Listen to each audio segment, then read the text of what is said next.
Entonces aquí Nehemías es una persona que él sabe que él es un gobernador civil y que en la parte religiosa, espiritual, pues eso le toca a Esdras y a los sacerdotes. Entonces había un equipo de levitas para leer la palabra del Señor, por ejemplo el libro de la ley, que era el Pentateuco, los primeros 5 libros de la Biblia. Pero habían personas que, como esto se leía probablemente en hebreo, ellos tenían que traducirlo ahí mismo al arameo, pero tenían que tener mucho cuidado en no agregar, en no quitar, y que el pueblo pudiera entender perfectamente bien el significado del pasaje que se estaba leyendo.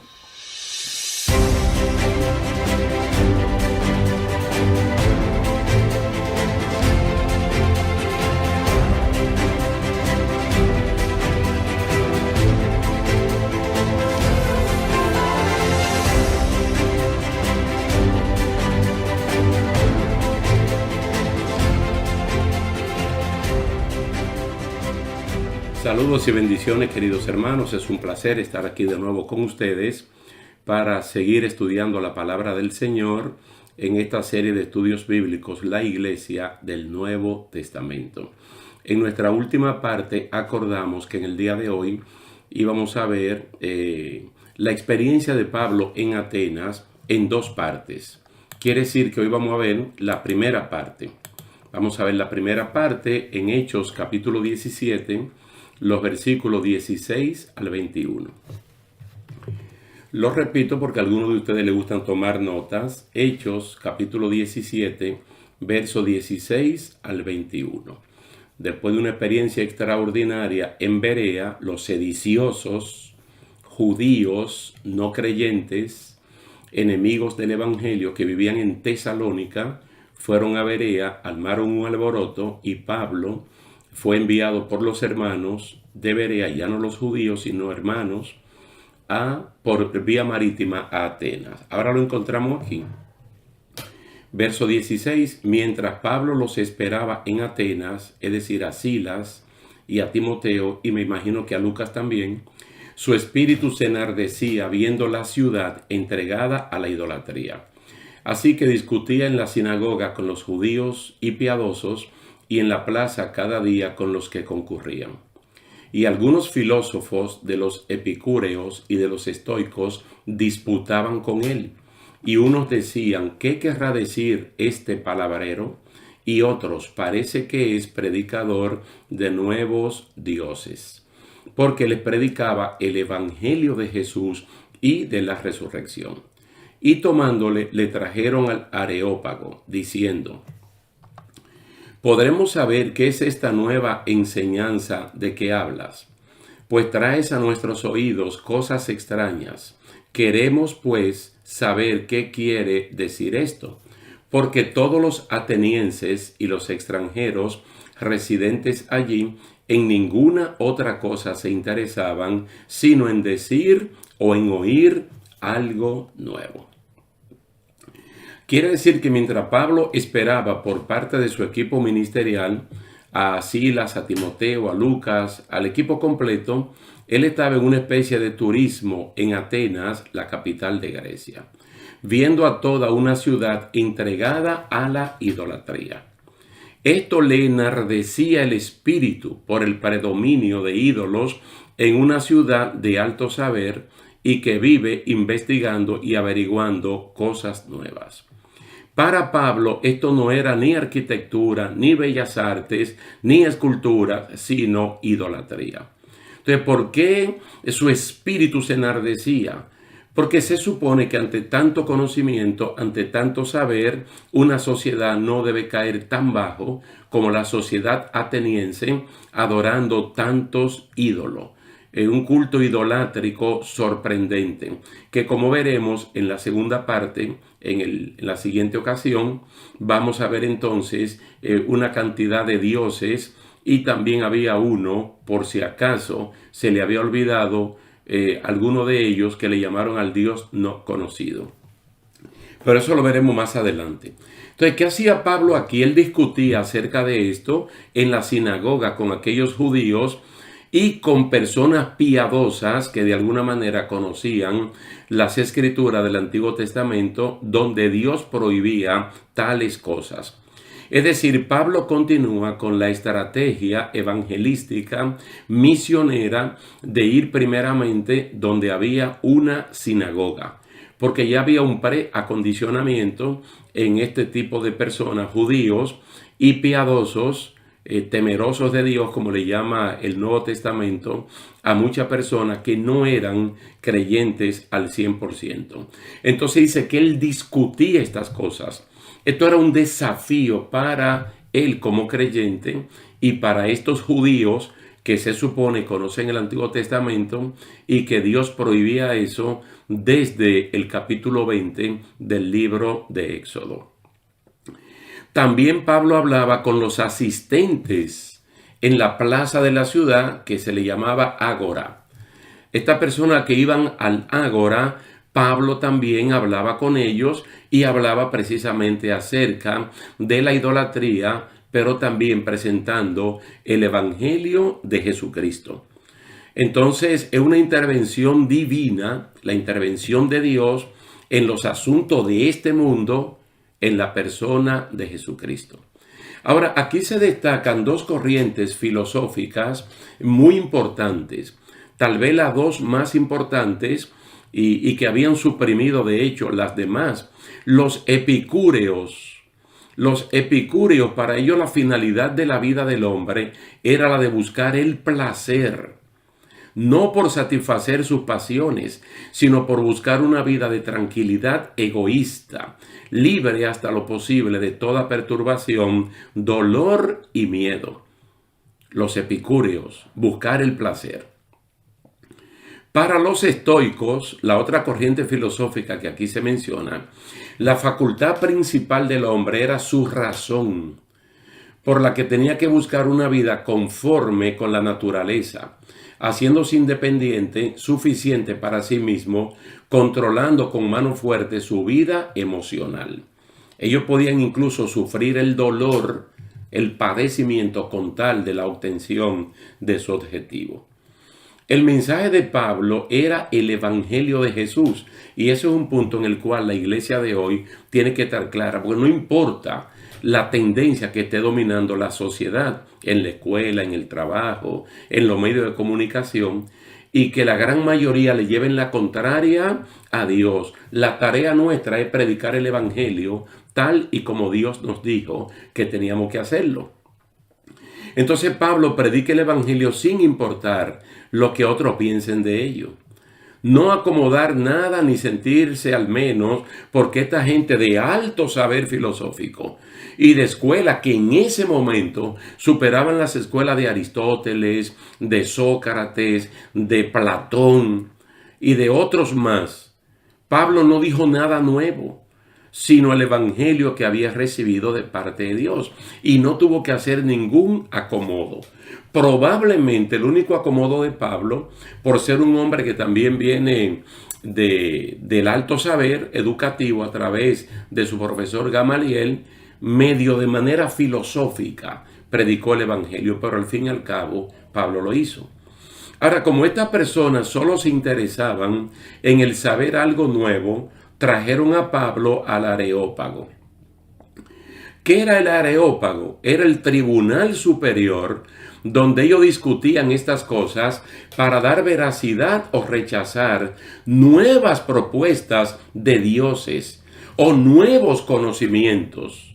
Porque en esto era que vivían todo el tiempo escarbando, averiguando una cosa que fuera novedosa para patentarla como si fuera de ellos.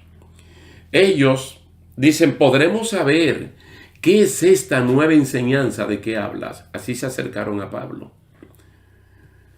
No sabemos el tono de la pregunta, pero en una ocasión el apóstol Pedro, mire lo que los recomendó cuando alguien nos pregunta. Oiga lo que recomienda Pedro en la primera carta de Pedro, en el capítulo 3, los versículos 14 al 16. Y esto tiene vigencia al día de hoy. Más también, si alguna cosa padecéis por causa de la justicia, bienaventurados sois. Por tanto, no os amedrentéis por temor de ellos, ni os conturbéis. sino santificad a Dios el Señor en vuestros corazones. Y estad siempre preparados para presentar defensa con mansedumbre y reverencia ante todo el que os demande razón de la esperanza que hay en vosotros. No he terminado la cita completa porque falta el verso 16, pero haciendo un pequeño paréntesis aquí hasta el versículo 15, entonces uno se puede dar cuenta de que Pablo va a hacer una apología, pero no en el nivel que esta gente defiende en su posición, con orgullo, con vanagloria, con altivez, despreciando a los demás, sino que Pablo y nosotros también tenemos que hacer una defensa del evangelio con mansedumbre, con respeto, con reverencia, ante todo aquel que demande razón de la esperanza que hay en nosotros.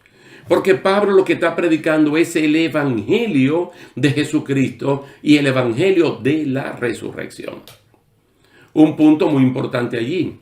Ahora el versículo 16 dice, teniendo buena conciencia, para que en lo que murmuran de ustedes como de malhechores sean avergonzados los que calumnian vuestra buena conducta en Cristo. Porque así fue que ellos se asomaron a Pablo. Ustedes vieron, y lo podemos repetir de nuevo, el término despectivo con el cual se acercaron a él. ¿Qué querrá decir este palabrero? Este recogedor de palabra. Porque ellos están viendo a Pablo desde una posición de altura y Pablo en una posición baja. No es con humildad y con sencillez que uno quiere aprender algo y se acerca a alguien que tiene más conocimiento que uno y uno le solicita que nos explique tal o cual cosa. Ustedes pueden ver aquí en el versículo 21 de Hechos capítulo 17 que Lucas describe con algo de ironía la curiosidad superficial de los atenienses y los visitantes que pasaban temporadas en la ciudad de Atenas, buscando la última novedad en lugar de ocuparse de las verdaderas y profundas cuestiones filosóficas. Esto nos recuerda cuando Herodes, uno de los hijos de Herodes el Grande, tuvo la oportunidad de ver y oír a Jesucristo, ya en la postrimería de la vida de Jesucristo, antes de ser crucificado. Pero él quería ver y oír de forma superficial y no interesado en un real cambio. Lucas, el mismo autor del libro de los Hechos, en Lucas 23, 8 al 12, mire la manera como relata esta gran oportunidad que tuvo este Herodes de ver y oír a Jesús.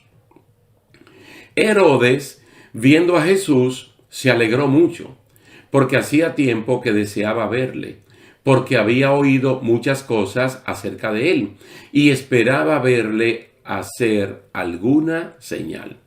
Y le hacía muchas preguntas, pero él nada le respondió. Y estaban los principales sacerdotes y los escribas acusándole con gran vehemencia. Entonces Herodes, con sus soldados, le menospreció y escarneció, vistiéndole de una ropa espléndida, y volvió a enviarle a Pilato. Y se hicieron amigos Pilato y Herodes aquel día, porque antes estaban enemistados entre sí. Este que originalmente tiene deseo de ver y de oír a Jesús, ahora termina menospreciándolo. Porque su acercamiento no fue sincero, su acercamiento no fue humilde. Y no es verdad que Dios va a atender a los orgullosos y vanagloriosos. Dios va a atender a aquellos que se humillan ante su palabra. Entonces, Pablo, aquí en Atenas, tiene su espíritu pero enardecido completamente al ver la tremenda contradicción de una sociedad altamente educada, pero que en la carne misma es que ellos se mueven y entonces no pueden entender las cosas del Señor. Yo quiero en este punto hacer un paralelo para que ustedes vean. Quiero hacer un paralelo porque yo creo que probablemente sea el único capítulo del Nuevo Testamento que trae el retrato de cómo era la sociedad entre Adán y el diluvio, la sociedad antediluviana. Romanos capítulo 1, verso 18 al 23. Es un poco más largo, pero yo quiero tomar este trozo, esta perícopa, como algunos le llaman también, esta sección de Romanos capítulo 1, verso 18 al 23. Presten atención porque aquí hay un retrato fidedigno de cómo se comportaba esta sociedad en el plano del pensamiento, en el plano del saber. Porque la ira de Dios se revela desde el cielo contra toda impiedad e injusticia de los hombres que detienen con injusticia la verdad. Porque lo que de Dios se conoce les es manifiesto, pues Dios se lo manifestó. Es una sociedad que conocía plenamente a Dios. Ellos no tenían ningún problema en cuanto al origen de ellos como humanos, ni el origen de la creación. Ellos entendieron que esto provenía del Creador, de un Creador. Incluso en ese sentido, estaban un poco más avanzados que un sector de la sociedad de hoy que cree que la creación se creó ella misma y que nosotros somos fruto de un accidente. Entonces, lo que de Dios se conoce les es manifiesto, pues Dios se lo manifestó.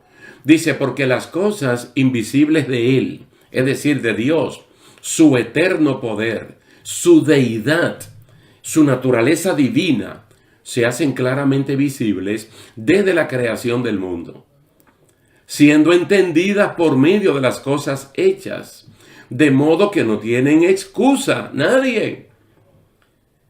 La sociedad antediluviana y esta sociedad no tiene excusa, porque el poder invisible de Dios se ha hecho visible a través de la creación del mundo. Entonces, si hay una creación, hay un creador, y el creador es Dios. Y dice que esto está siendo entendido por todo el mundo de tal manera que no hay excusa. Pues habiendo conocido a Dios, no le glorificaron como a Dios, ni le dieron gracias, sino que se envanecieron en sus razonamientos y su necio corazón fue entenebrecido.